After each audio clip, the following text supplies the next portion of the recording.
Hi, folks. Welcome back. Today, we're going to be talking about one of the most shocking revelations to come out of England, and one that is almost certainly going to fuel the direction of the immigration debate across the Western world. I'm talking about the Rape Gang Inquiry Report published yesterday by independent MP Rupert Lowe and the Restore Britain campaign. This is a crowd-funded independent investigation into the systemic sexual exploitation of vulnerable girls across the United Kingdom. Released on June 16th, 2026, the report compiles survivor testimonies, court records, local inquiry findings, and expert analysis to document decades of organized grooming gang activity in Britain. Before we get into some of the most harrowing details currently being discussed across social media, here's a brief recap so you can understand the significance of this document and the impact it may have.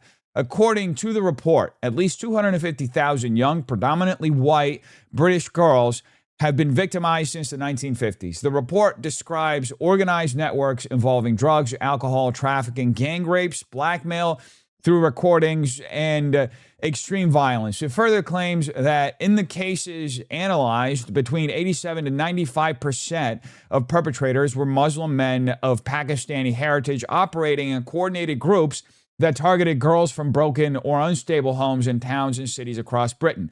The report details numerous examples of abuse, including use of taxis, takeaways, and parties as grooming mechanisms. It also documents allegations that victims were subjected to racial and religious slurs during assaults. Now, just as importantly, the report focuses on what it describes as widespread institutional failures. It alleges that police, local councils, social services, the NHS, and successive governments repeatedly downplayed or ignored evidence because of fears of racism, accusations, concerns about community cohesion, and broader political correctness. According to the inquiry, these failures led to incomplete ethnicity data, dismissed complaints, and decades of inaction. The report also includes a series of recommendations ranging from mandatory recording of perpetrator ethnicity and religion and crime statistics to deportations of foreign offenders, dedicated prosecution units, harsher penalties for offenders, and accountability for public officials who enabled or ignored the abuse.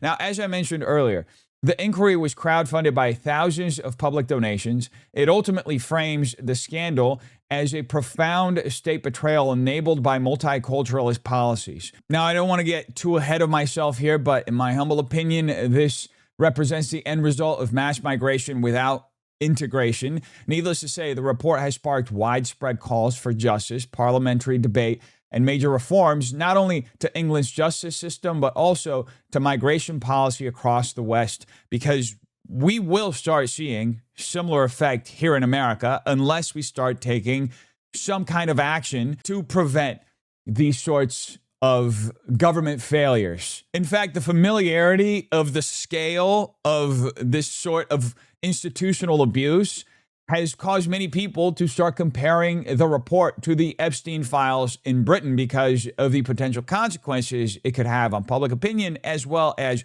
government policy and trust. Now, beyond the headline findings, some of the more detailed allegations contained in the report are even more disturbing. According to the inquiry, grooming gang activity was documented in at least 149 local authority districts, representing nearly 40% of Britain. The report argues that this demonstrates a national pattern that authorities allowed to persist for decades rather than confronting directly.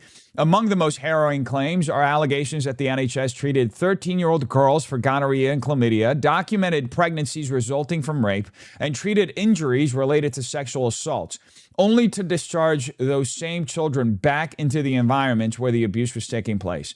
The report also alleges that children's homes became trafficking hubs for many of these gangs.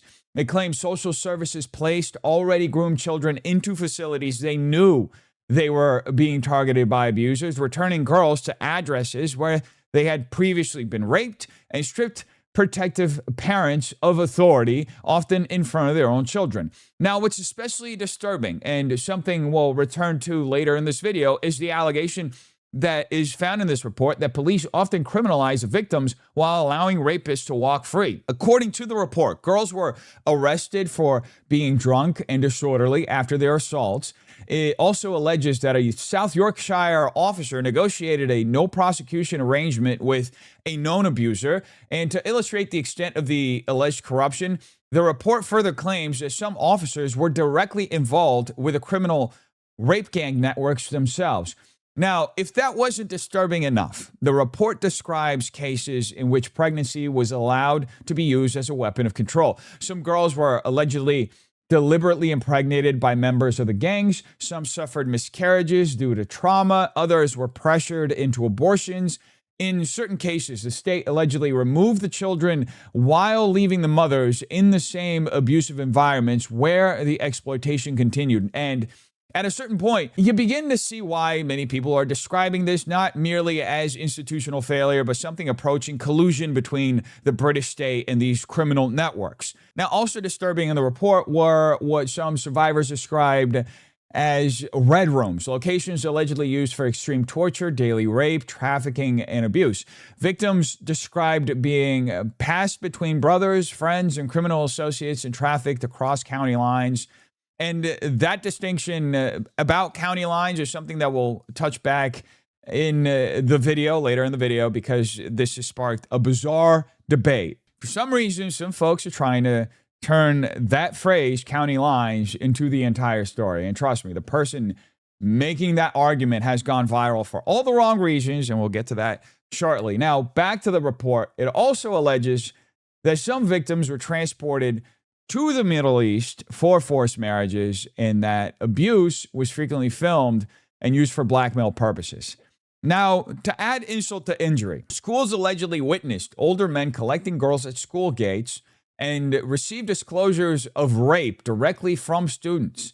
According to the report, rather than protecting the students, the victims, the response was often to exclude them from school. The inquiry also alleges that taxi licensing authorities repeatedly renewed permits for drivers who served as the logistical backbone of many trafficking operations. Now, all that being said, naturally, when you're looking at allegations spanning decades and potentially affecting hundreds of thousands of victims, the obvious question becomes, how was this allowed to continue for so long?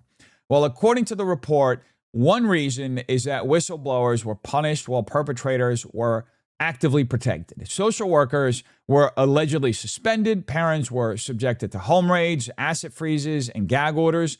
Records were reportedly shredded. In one particularly shocking example cited by the report, a father was allegedly screamed at by police and told to stop reporting his own daughter missing. All that being said, as I mentioned earlier, one of the most controversial and widely discussed findings in the inquiry concerns the backgrounds of the perpetrators. The report claims that between 87 to 95% of men involved in the grooming gangs were Pakistani Muslim, despite Muslims representing roughly 6% of Britain's population. Whether people agree with the conclusions drawn from those figures or not, that statistic has become one of the central points driving the public conversation surrounding this report. Now, with all that being said, MP Rupert Lowe also released the video following publication of the inquiry and provided additional commentary on its findings. Here's what he had to say. We still have funds left to help us to pursue private prosecutions and to start the process of prosecuting those people who have failed us.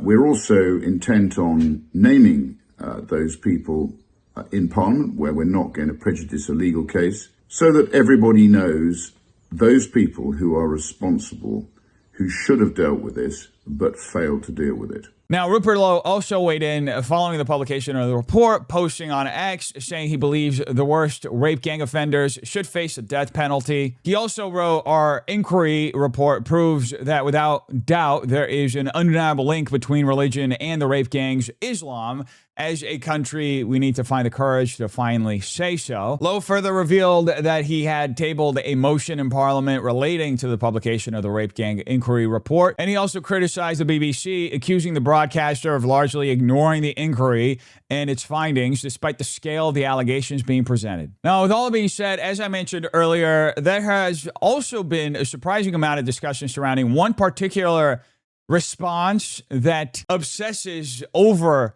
the phrase county lines. And that brings us to Donna Rachel. According to information I saw circulating on X, Donna Rachel was apparently consulted at some point in relation to the inquiry, whatever the extent of that involvement may have been. I'm not entirely sure and I can't confirm, but she chose to have this specific reaction. Donna, who, by the way, has a profile picture that reads half British, half Israeli, 100% awesome, and decided to respond to the report in a way that has generated quite a bit of negative attention online, to say the least. So, all that being said, let's take a look at what she had to say and what's 100% awesome about her reaction. The Rape Gang Inquiry report is out.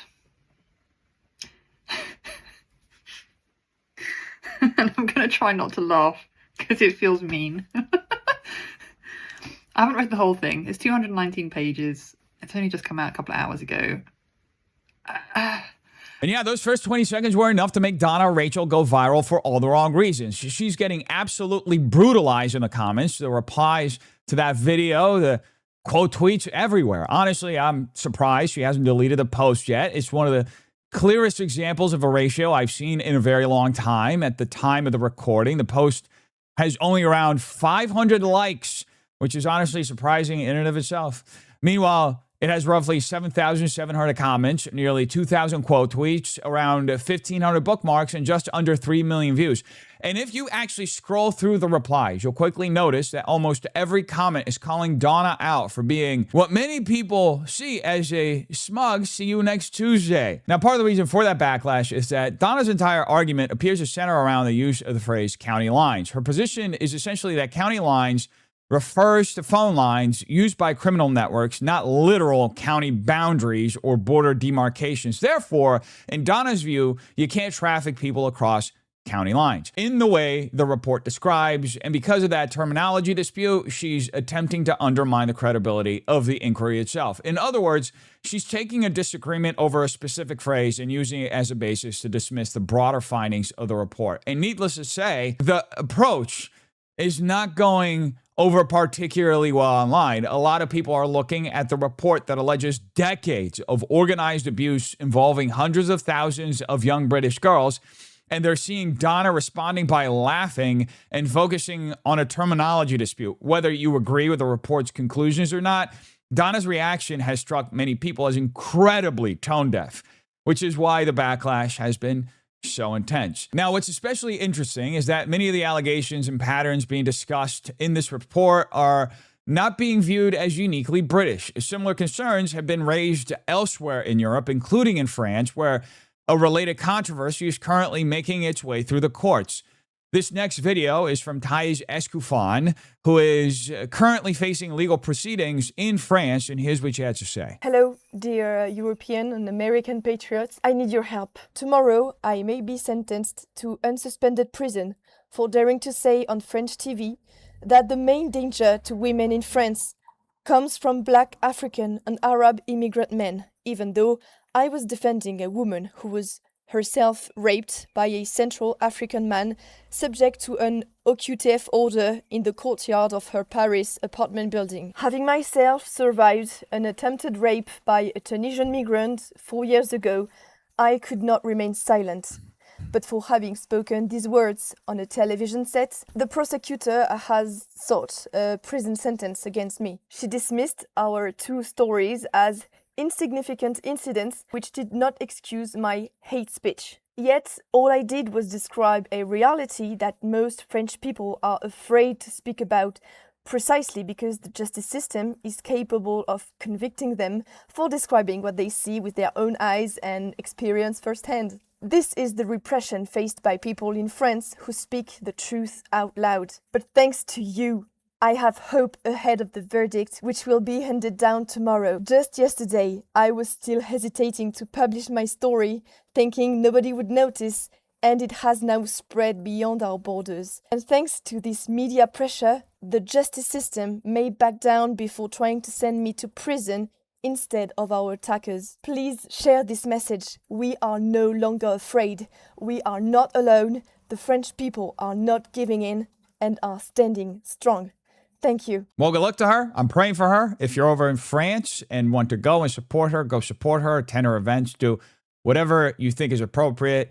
We need to support people who are standing up in moments like this. That being said, I think there is a warning here for America, because for the better part of the last decade, we've been heading down many of the same paths that countries like England have gone down. Obviously, we've seen some reversal of those trends with immigration policies implemented under President Trump in the last couple of years. But even then, there are still areas where the broader trajectory hasn't fundamentally changed. Take H-1B visas, for example. We are still importing large numbers of people from many of the same regions that are at the center of these sorts of rape gang controversies. We also continue to see examples of immigration fraud and abuse of the system by people attempting to gain entry into the United States through H-1B visa processes. In fact, the problem is so big at this point that just a few days ago, there was a congressional race in Frisco, Texas, where the local Indian Hindu community reportedly mobilized and voted as a bloc in support of a candidate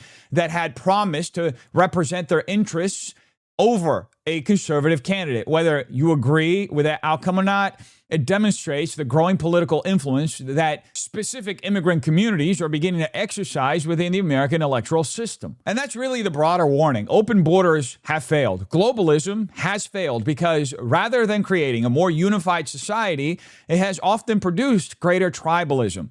It has not necessarily led to integration, and it has not necessarily led to positive outcomes. We've seen increases in violent crime in many places around the country and the world. At the same time, we've seen the growth of ideologies, customs, and social norms that aren't really rooted in traditional Western concepts of law and order, equal justice under the law, individual liberty, and God-given rights. And the result has been a gradual cultural, social, and political erosion of Western civilization. In the words of Pat Buchanan, we are experiencing what can only be described as a centrifugal force that's pulling the nation apart from within rather than actually bringing it together. And I think it goes without saying that when a government sits on the sidelines and whether through appeasement, fear, political calculation, or simply neglect allows conditions like these to continue, it becomes part of the problem, even if that involvement is passive rather than active. Ignoring warning signs and refusing to confront uncomfortable realities